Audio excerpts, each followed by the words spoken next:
Hello, and welcome back to The Sim. In this video, we're going to edit the GTN Vertigo and integrate the PMS GTN 750. With Software Update 15 and the new working title G3X, we can make this amazing freeware plane even better. Let's hop in and get started. Now, I've already gone ahead and modded this plane, and so it's ready to go. And so what I'm going to do now for you is show you how you can do it as well.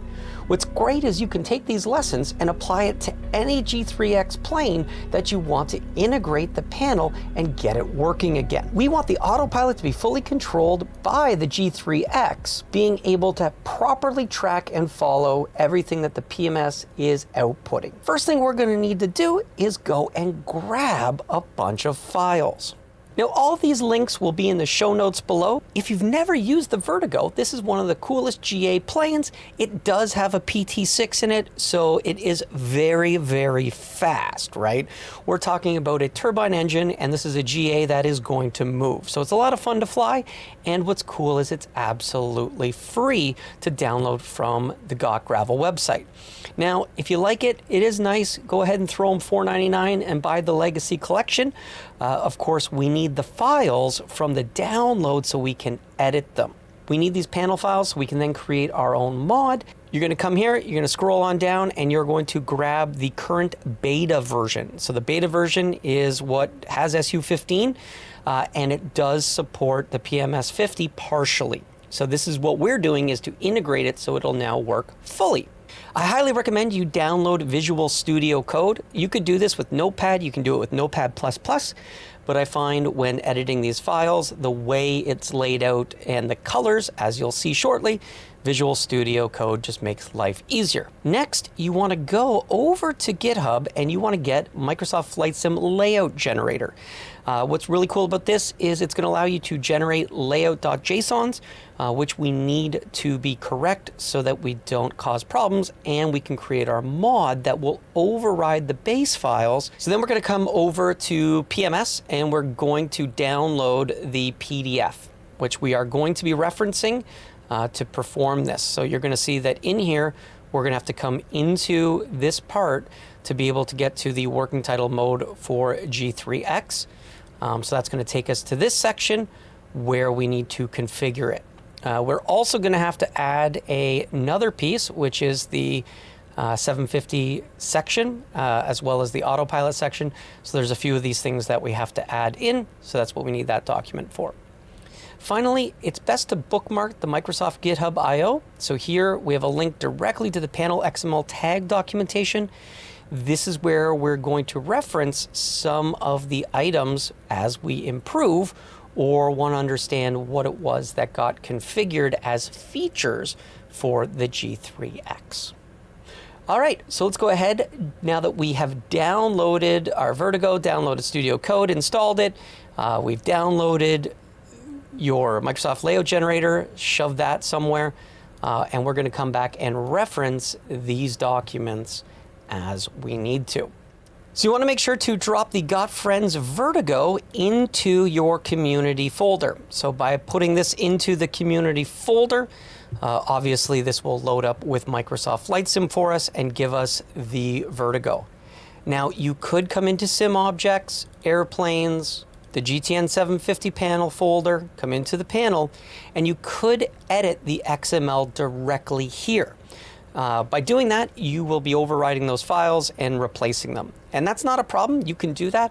I just prefer to build these things as I would a mod, just because that way I can remove my work and still have the original files. And then as I'm working through, I can figure out what files I actually need to replace and what files could have been left alone. So in my case, in my community, I would have come down and created another folder. And so you'll see this happen a lot with mods where they put in a Z dash, so name it what you want, lim dash got friends Vertigo.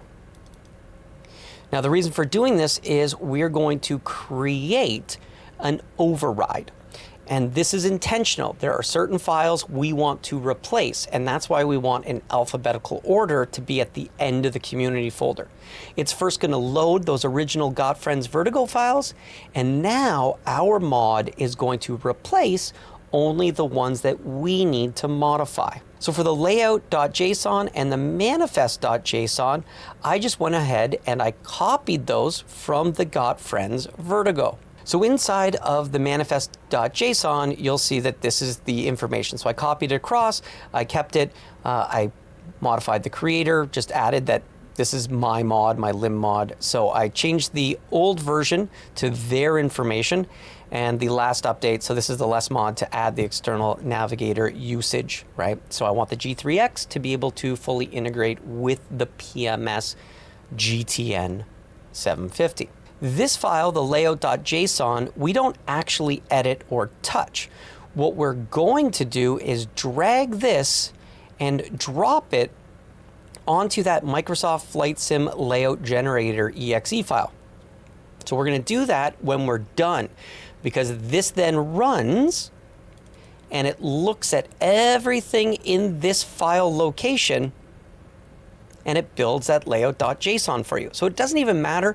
You could just have an empty file named layout.json and then drag that onto it and it generates it for you. Or you copied it from the GotGravel Vertigo, placed it here, and then once it runs it, it rewrites it anyway. Folders that we want to replace, and we have to maintain the same folder structure. And so sim objects, airplanes, GotFriends Vertigo -GTN 750, Panel GTN 750, and then we've got the Panel Config and the Panel XML files. So these are the two files that we are going to be overriding. So even though they're still in that folder, these are going to replace it in the virtual file system. Now, it's also just as easy to have gone to the community, come in here, copied the entire sim objects folder, because then it maintains all of that folder structure. So we could have grabbed sim objects, hold down Control, click on Layout.json and Manifest.json. We could copy those, come to the folder we created for our override, and we could have pasted these. And what this would have done is it would have put everything in, and then you could have come through and deleted all the other files that we don't want to be touching. So here we would have only left the GotFriends Vertigo GTN 750, deleted everything else. Then when we came in here, we would have deleted all the other files and kept just the Panel.GTN 750 folder. And then inside of that, we would have only kept the Panel Config and the Panel XML file. And so then we would go ahead and we would open this file up, and by double clicking on it, it should launch in VS Studio. If you hadn't yet configured that the XML files open with it, it might try to open in something else. So you can always right click and now open with code. And this will force it to open with VS Studio, and it'll get you where you want to be. This is obviously my already edited file. Drag this to the side. We're going to do a split screen. Over here, I'm going to head in to the original. First thing, let's look at the panel config files and see what we did differently. So now what we're going to do is I'm going to right click on this, and we are going to select for compare. Going to come to this one, right click, and I am going to compare with selected. So right away, you're going to see all of the changes, right? So we are comparing these, and we could see that this got changed. This is just me probably deleting all the extra spaces because I don't like spaces, but that's irrelevant. Some of the keys here is going to be, this is motoring AS propeller. Same thing, I just deleted some spaces. So down here, VS Cockpit 06, this is the first one where instead of going to nav systems, right, Vertigo PMS 50, we're telling it to follow into our nav systems, our mod. And so this is because PMS 50, according to their documentation, wants you to place these into a very specific folder. So how did we learn about this first piece? Well, that's where we go to the configuration document. So in the configuration document, he has a panel config file, and here you must include the call to the HTML gauge. Now what he does is he places a kind of dummy gauge inside of the Cockpit integration folder for each plane. That way, if you're missing files, instead of all the panels going dead, which happens when an HTML gauge doesn't load, kills off all the other panels, this will load in some text that tells you, hey, you need to go to PMS 750's website and download the software and put it in your community folder. So as you can see here, it's asking that you place it in Nav Systems, your ident, meaning your planes folder. So you have to give it your own folder. Then from there goes into the PMS 50 GTN internal, GTN 750. So these files we find inside of the community folder. When we come down to our PMS 50 instrument GTN 750, there is an integration folder, and it has the files, the interface, and it has the integration documentation as well. Now, of course, the one that's on the website is slightly newer, so we don't have to worry, we use that one. So inside of there, this is the integration GTN interface check, and then you've also got your interface. So this is the folder that he wants us to copy and place here in our path. So once you've copied that, you would go into all the way to the very, very top. And I only did this because the Got Gravel one is not adding that extra folder. I just wanted to make it as PMS documentation. We put our HTML, so right under our mod folder, we put our HTML UI section. We put in our pages, our vCockpit, our instruments, our nav systems, and now this is where it's expecting you to have your planes folder. So we've got the lim Got Gravel, so that's just what I wanted to name my mod. And then we came here and we hit paste after copying that, and it put in the PMS folder, and it put in his HTML files that we then are calling inside of the configuration. So those files go there, and now we're pretty much done, right? We've now copied and placed all of the files, and as you can recall, we're back here only in the panel GTN working right now on the config files. We changed vCockpit 06 to go into the proper path that we wanted and go ahead and find that PMS 50 GTN 750 internal, GTN 750 internal HTML. Next up is we need to make a call to the Autopilot. And so this is a hidden gauge, so you attach it to texture none, and it calls up the GTN Autopilot from PMS. So they run their own Autopilot code. However, with the working title G3X, when we configure this in the Panel XML, we actually end up disabling the Autopilot, but it still needs to have the information here so that the gauge can drive the information and integrate it into the working title G3X. So we went ahead and we actually deleted a bunch of stuff because now we also don't need the second Autopilot, so we don't need to call that because we don't have a second GTN. So then we got vCockpit 08, and we pulled up the hour meter and the hobs. So this information got pulled up, and then I deleted that little piece. So now we want to do the exact same thing. We're going to go ahead, throw this, and open it with code. And then we're going to grab the original from Got Friends so that we can compare it. And again, I'm comparing this so I can show you what you need to change line by line to match what I've done to get this up and running. For me to compare these side by side, I simply click on here. I take the first one, I mark select for compare. I take the second one, which is the original file, and I go ahead and I select it and go with compare with selected. So I'm a bit of a stickler for liking to put in comments. So at the very, very top, you're going to see I added a line, define the entire G3X XML tags for the working title Microsoft Avionics Docs. It's just how I roll. Now what you're going to see is Got Gravel did a fantastic job of already doing most of the work on the Panel XML.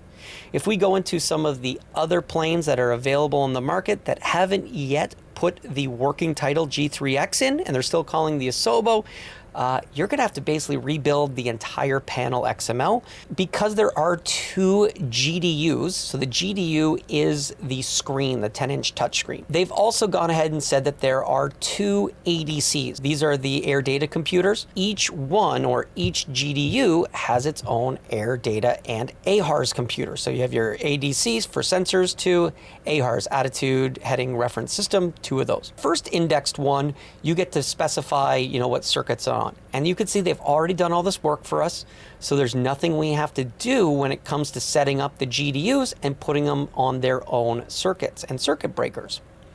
However, we need to add the GPS index for the external navigator.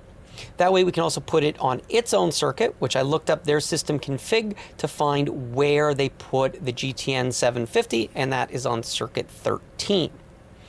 So I basically just took this section above, I copied it, I pasted it, and I modified the tags. So this was the first place of, okay, but how did you know to change these things? Well, that's where we went to the working title documentation, which they put on the Microsoft GitHub, and we come down to the G3X Touch, and we look in the Panel XML Tag documentation. So again, go ahead and copy this, which is in the show notes, paste it, and follow us over. So in the first section, it explains how you set up the sensors. Obviously, that was already done for us, so we don't have to do anything. Same with the air data computer and the AHRS. So we're going to jump down on the right-hand side first to the GPS tag. So in the GPS tag, there are some settings, and this is where we have to define the index, the type, the GDU index, if it's an internal device, and it tells us if it's internal. Is it primary, SBAS, or is it an external source index? So whether G3X Touch should take ownership of the external GPS receiver. This is if it doesn't have a head unit, is my understanding. So it is when it's an external source. However, it's not to be used, as far as I understand. It doesn't even work if you try to do this as primary with the working title 530 and 430. Those are not set up to be used in this way either. So when you come back over here, you'll see we added our index of 3 because it's the third. We added our type, which was the external navigator. SBAS, yes, it is an SBAS indicator. And then external source index, this will be our first external source, which we will get to as we move down through the XML tags.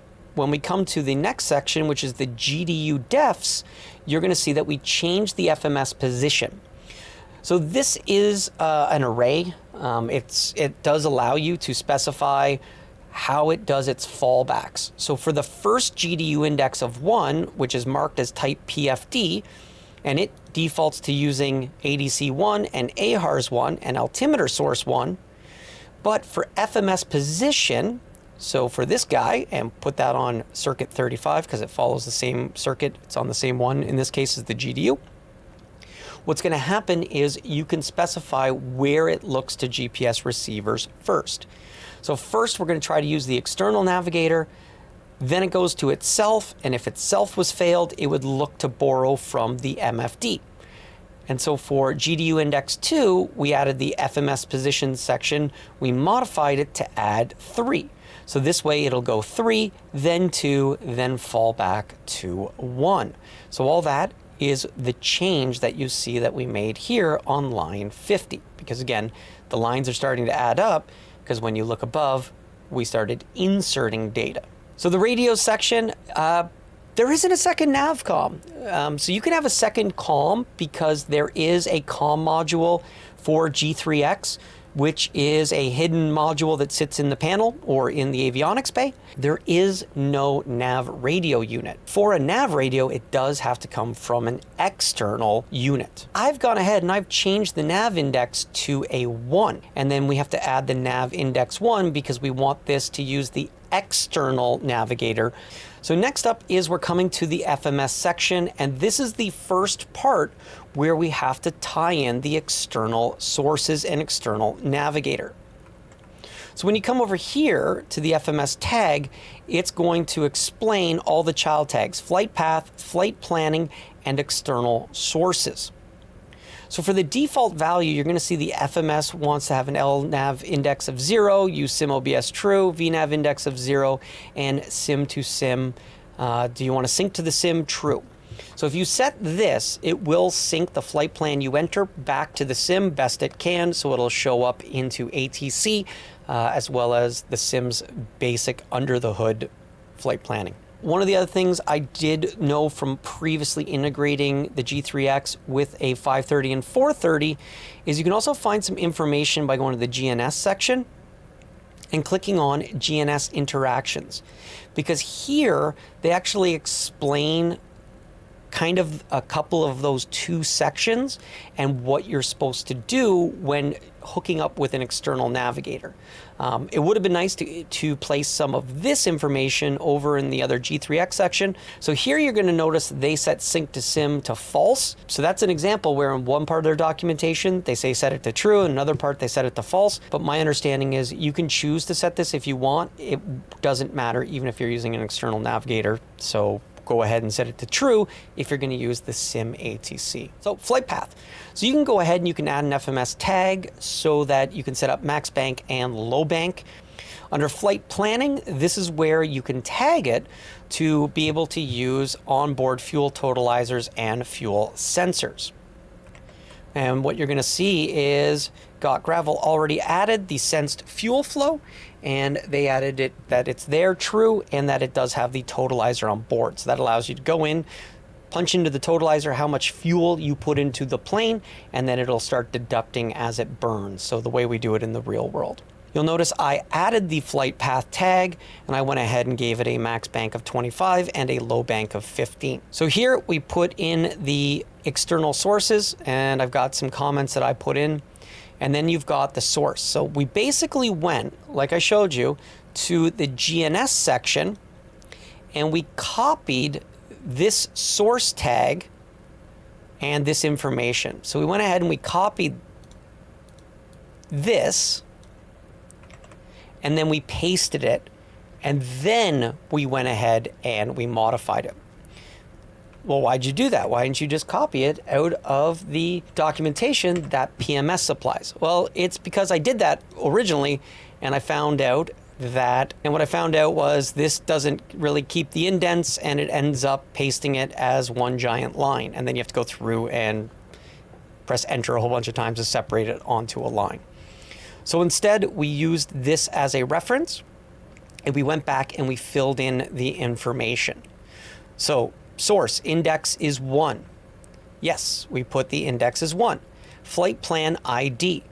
This flight plan ID is hard-coded in PMS, so you have to do what his documentation says, and you set it to WTT. Flight path calc ID, WTT, so again, we matched it. LNAV index is 1, because remember, on its own, the G3X is index 0. The first external source gets the index of 1. We're going to use SimOBS true. VNAV index, we want him to generate VNAV. Then we've got our autopilot guidance index. We set that to 1. And the CDI ID, that is WTT. Again, following along with exactly his documentation. So scrolling down, you'll see this is how he would like the autopilot configured, and we move out of FMS. The next section is autopilot. Now you're going to see that it's not here, Panel XML location, and that's just because they placed it, in their case, further down. So you're going to see when we come way down, this is where they had the autopilot tag. So I like to keep things in the order of the working title documentation. So I went ahead and just like in the docs, when we come to the working title docs and we come back to our panel documentation, when we come to autopilot tag, you're going to see that the autopilot tag comes right after our external sources and our external source tag. We went ahead and we put the autopilot tag. So we put in the autopilot definitions. So we got our role, our heading, our VOR, our loc, our FMS, and our low bank. Now, do we need to put these here if they're empty? I'm not sure. But again, I'm following exactly the documentation for PMS because this is how they want it done for their panel config files that run their integration. So we added it in exactly like this.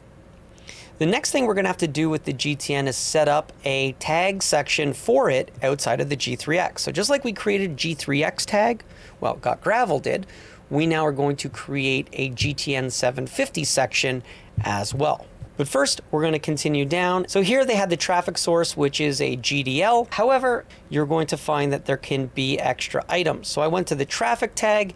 It told me that it does have the ability to add a child tag, which is the electric tag, thus allowing you to specify a separate circuit that the GDL is connected to that is supplying you with the traffic data, so the ADSB data. So we went ahead and we tied it to the avionics on. Next up is they set the photocell to a minimum brightness of 0.1. I find it can be really dim at 0.1. Working title, I think, recommends 0.2. I set it to 0.3. I find anything lower than 0.3 can be hard to see, so why even bother? I tend to want to turn it up. So next up is going to be the engine section. And I didn't touch any of this, right? This is all built exactly how they did it, which is a fantastic resource to come back and see exactly how you can build out gauges for other planes that you want to modify. Heck, you could even copy, paste it, and then modify it. So then when you come all the way down to the end, so scrolling through, you can see there's tons of lines of code that's been done.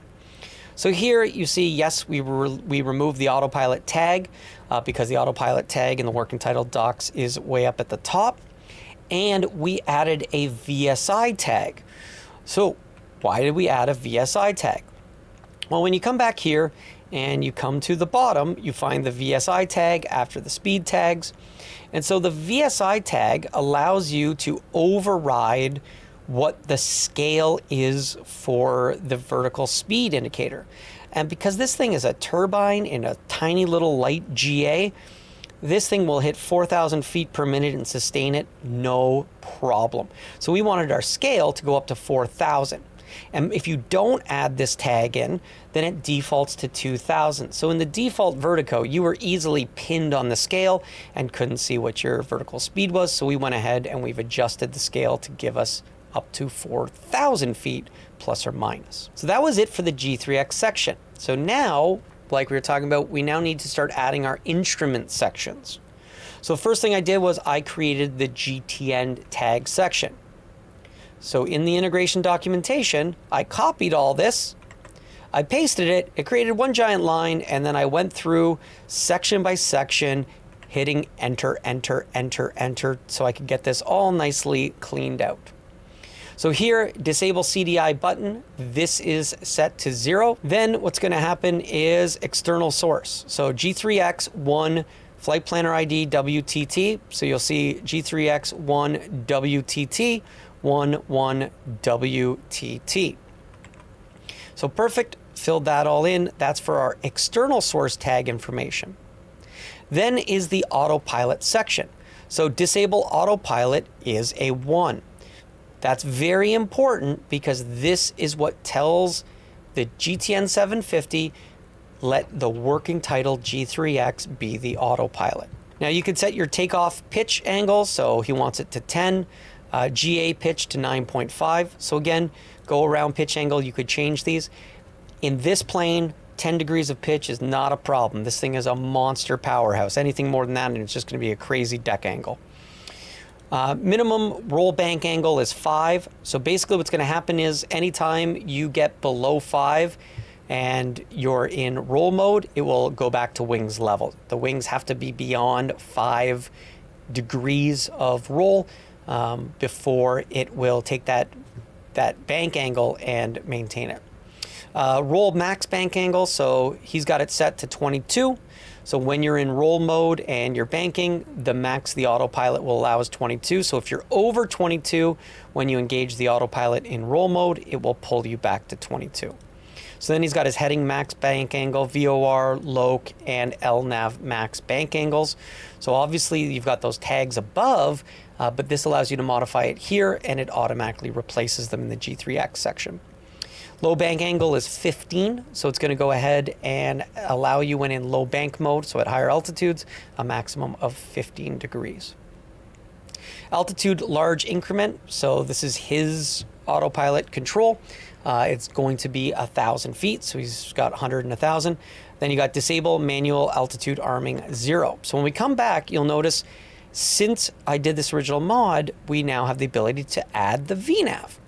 So now we're going to go ahead and grab these two sections, grab those two tags, Control C, come back here, and we're going to go and we're going to add them. So this is what I was talking about. It doesn't respect any of the characters because of the PDF format, so we have to come here ourselves, hit enter, hit delete, get ourselves in a nice alignment. So we want to enable VNAV mode. So VNAV is only supported in his pay for version. So the free version doesn't include VNAV, but it's okay to set it up in the config. Won't cause you a problem. And then enable glide slope arming with GPS nav. So this is set to a 0. So when in GPS nav, it shouldn't arm glide slope. Now, that's what he says to put there. I would hope that when it's in low, glide slope will arm, and I hope when it's in GPS nav mode, glide path will arm. We'll only find out when we use it. So now that you've added those sections, we come on down and you can see, yeah, now I put instrument deviation definitions. Definitions.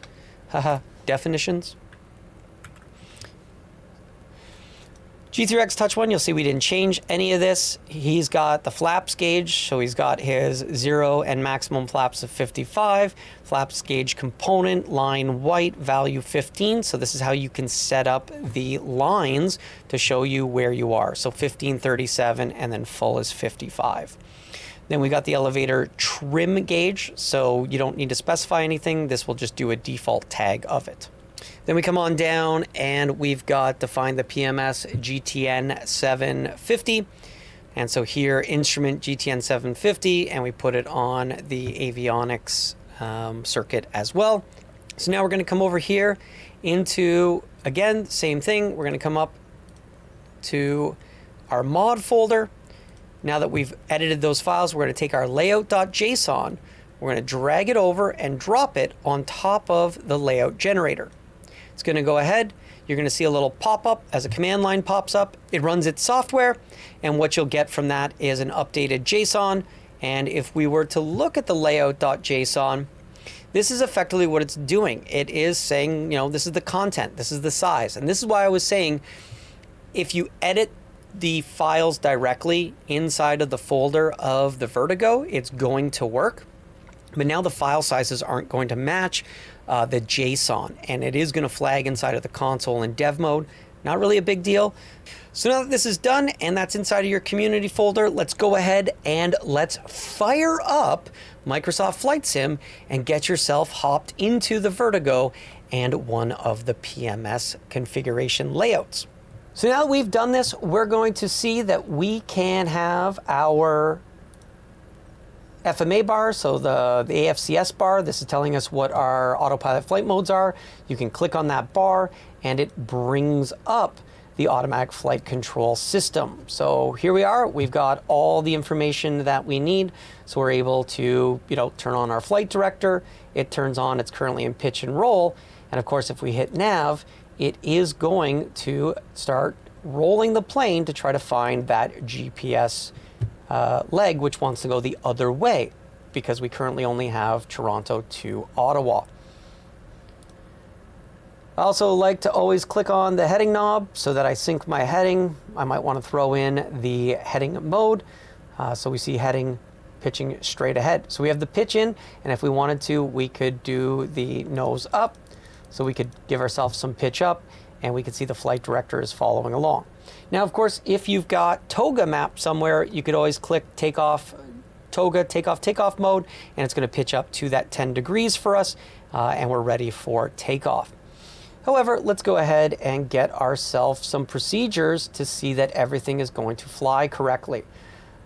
So we're going to go ahead and we are going to be on the Beaumet 7. I know that because it's what we use. And we're going to be off of runway 26 right now. So we're on runway 26. we have our transition. We're going to go ahead and you'll see that there is a transition. We're going to go MyVoc because we're going to then pick up the capital 5 arrival. So go ahead, load our departure. We're going to fly straight out runway 26. When we get to 800 feet, we're going to head to MDOS. So now we're going to go ahead and we're going to grab our procedures. And so we're going to come out here. By the way, there is also great little insets. So we can turn on our bearing pointers. We're going to go GPS for that one. We're going to go VLOC for the second one. And for an inset window, we're going to go ahead and put our flight plan on that inset window. And if we wanted to, we could throw the traffic on the other inset window. So now we hit full screen again. And you'll see now we've got our flight plan and it is populating accordingly. And then over here, we've got our traffic. So we got our GDL and it is fired up and reporting. So now we're going to go to our arrival into Ottawa. We are going to be on the capital 5 arrival. We're going to be transition MyVoc. So there you go. It's going to automatically link us up. And we're going to be planning for runway 32 today. And we're going to go ahead and load that arrival. So there you go. We've got all of our flight plan is in there, down to MyVoc, linking up, Bomet, MyVoc, Canic. And then what's cool is you can also scroll inside of here and you can see all that. You can also go into split screen mode. You can see it on the map. You can throw into the flight plan if you want. So you can go look at the active flight plan. It knows we're on the external GPS. And again, it can see all of those pieces. And of course, as we jump through, it will update the map. You can even look at waypoint information if you wanted to. So we could jump to the waypoint. It'll tell us all about Visol. Very cool stuff. Hit the back, goes back into full screen mode. Of course, we could be in split mode and we could throw up our map so that we have the map on that screen. And we've got our flight plan on this side.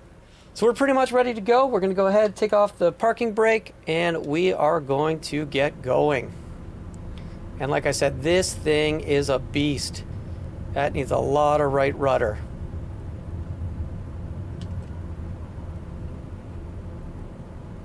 And off we go with that turbine just screaming out.